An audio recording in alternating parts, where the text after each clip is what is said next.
मेहंदी लगाकर रखना, डोली सजाकर रखना, आएंगे तुझको लेने गोरी तेरे सजना। हाल में यह गाना बज रहा था। अपनी सखियों के बीच घिरी नैना के हाथों पर मेहंदी लग रही थी। साथ में उसकी सहेलियां उसे छेड़ भी रही थीं, जिसे सुनकर नैना का चेहरा शर्म से लाल हो रहा था। नैना राज के सपनों में खोई हुई थी। तभी मेहंदी लगाने वाली की आवाज सुनकर नैना सपनों के संसार से बाहर निकल आई। वह कह रही थी कि मेहंदी के रंग को और गहरा करने के लिए लौंग का धुआं हाथों पर ले लेना तो मेहंदी का रंग और भी गहरा हो जाएगा। वास्तव में नैना के हाथों में मेहंदी का रंग बहुत गहरा रचा था। उसने अपनी सबसे प्यारी सहेली से कहकर अपने हाथों की मेहंदी की फोटो खिंचवाकर राज को भेज दी और साथ में मैसेज भेजा कि इसमें अपना नाम ढूंढ कर दिखाओ। उधर से जवाब आया, क्या इन हाथों पर ही हमारा नाम लिखा है? मेरा नाम तो तुम्हारे रोम रोम पर लिखा है। मैसेज पढ़कर नैना स्वयं से ही शर्मा गई। दूसरे दिन नियत समय पर बारात दरवाजे पर आ गई। शादी की सभी रस्में पूरी हुई और विदाई की वेला आ गई। विदाई के समय नैना का रो रो के बुरा हाल था। उसकी यह दशा राज से देखी नहीं जा रही थी। नैना के माता पिता ने नैना का हाथ राज के हाथ में देकर कहा, बेटा, आज हम अपने जिगर के टुकड़े को तुम्हें सौंप रहे हैं। आज से ये तुम्हारी अमानत है। राज ने कहा, आप लोग चिंता ना करें, अब नैना की खुशियों का ध्यान मैं रखूंगा। आपको कभी शिकायत का मौका नहीं मिलेगा। मैं अपने जीते जी नैना के हाथों की मेहंदी का रंग फीका नहीं पड़ने दूंगा। यह सुनकर नैना के साथ साथ उसके माता पिता के चेहरों पर संतोष की मुस्कान आ गई। नैना अपने ससुराल में बहुत खुश थी। उसके सास ससुर नैना को बहुत प्यार करते थे और देवर भी अपनी भाभी का बहुत सम्मान करता था। नैना के चारों ओर खुशियां ही खुशियां थीं। उसकी सास कहती, बहू, अभी तो तुम्हारे हाथों की मेहंदी भी नहीं छूटी है, इसलिए अभी तुम घर के कामों को हाथ ना लगाना। काम तो जीवन भर करना है। अभी तो तुम सिर्फ सज संवर कर रहा करो, क्योंकि मेरे राज को तुम इसी रूप में अच्छी लगती हो। यह सुनकर वह अपनी सासू माँ से ही शर्माकर लिपट जाती। नैना को यह सब सपना लगता। वह सोचती, क्या किसी का ससुराल इतना अच्छा होता है? वह अपने ससुराल में इतनी खुश थी कि वह अपने मायके को भी भूल गई। देखते देखते 3 महीने कैसे बीत गए उसे पता ही नहीं चला। आज सुबह से ही उसके ससुराल में चहल पहल थी, क्योंकि आज राज का जन्मदिन था। रसोई घर से खाने की खुशबू आ रही थी। घर में शाम को इसी खुशी में एक छोटी सी पार्टी रखी गई थी। सभी तैयारियां पूरी हो गई थी।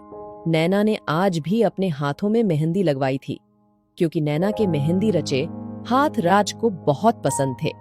नैना की सास ने कहा, बहू जाकर तैयार हो जाओ, मेहमानों के आने का समय हो गया है। नैना तैयार होने के लिए अपने कमरे में चली गई। आज उसने सिल्क की लाल रंग की साड़ी पहनी और पूरा श्रृंगार करके जब उसने आईने में अपना अक्ष देखा तो खुद ही शर्मा गई, क्योंकि आज वह स्वर्ग उतरी हुई अप्सरा लग रही थी।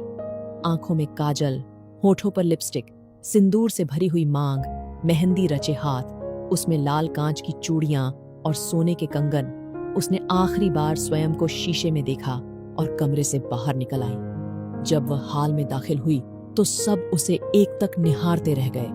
तभी किसी ने उसकी सास से कहा, भाभी जी, कहीं आपकी बहू को किसी की नजर ना लग जाए, इसकी नजर उतार दीजिए।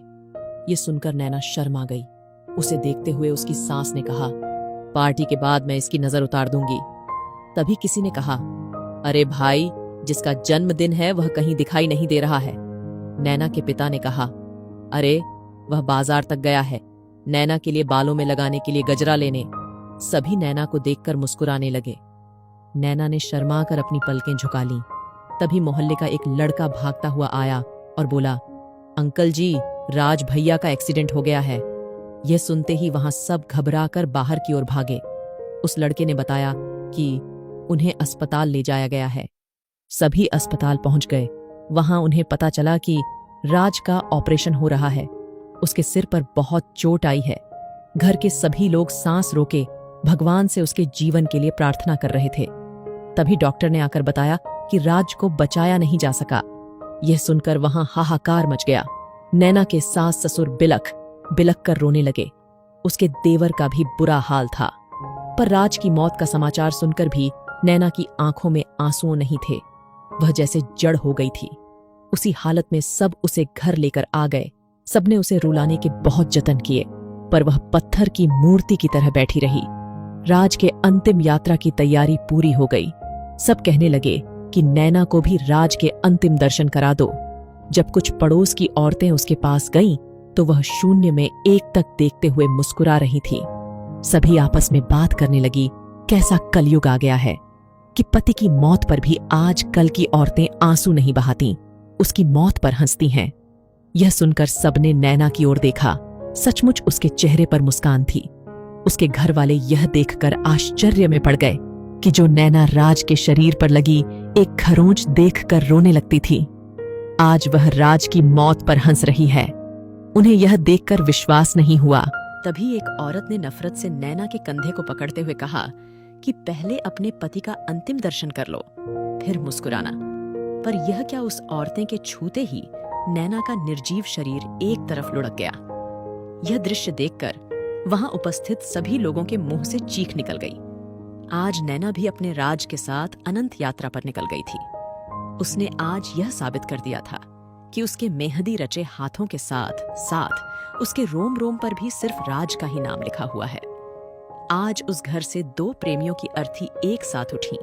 ऐसा गहरा और अनोखा प्रेम देखकर वहां उपस्थित लोगों की आंखों से गंगा जमुना बह रही थी। ऐसा दर्दनाक दृश्य देखकर ईश्वर की आंखें भी नम हो गई होगी, क्योंकि आज एक सुहागन अपने हाथों में मेहंदी से खिले अपने पति के नाम को उसी से ढूंढवाने के लिए उसके साथ स्वर्ग तक चली गई।